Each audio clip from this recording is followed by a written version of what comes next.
for all you married couples out there. What is it that causes us to go eat something when we have everything that we already need and want? We got all these choices within the context of our marriage in our own private gardens. God has supplied us everything we need to have a successful relationship, but sometimes we get caught up in stuff that brings shame in our marriage because we venture outside of what God says is acceptable.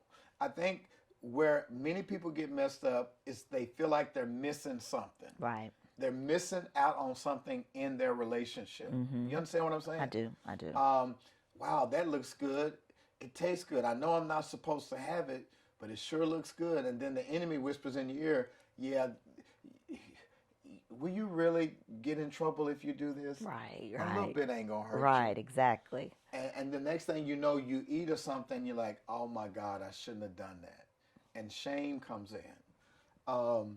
So nobody knows if it was an apple or if it was an orange. We don't Right. know what the fruit was. We just know it was one thing that God said, don't eat it.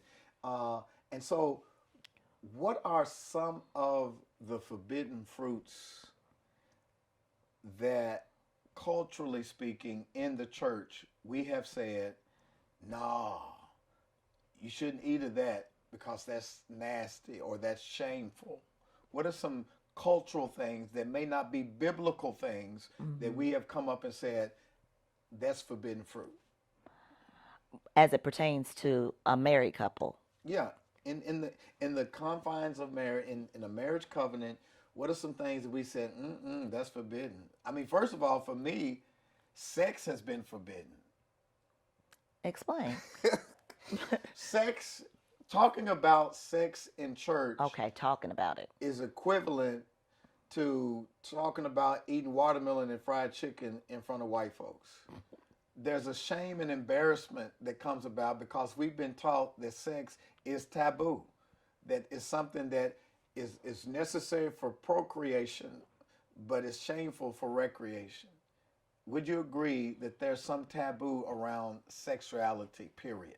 Oh, definitely. It's almost like it's one of those things that your parents have sex, but they don't talk to you. Well, some don't talk to you about having sex or what's appropriate within the confines of a Like when we have marriage. PDA in front of our grown kids and we're kissing and hugging. Oh, take that in the bed. How do you think you got here? Right. But I think in church there is this shame that is surrounding sexuality, and I think some of it is because we have been socialized not to have agency over our own bodies.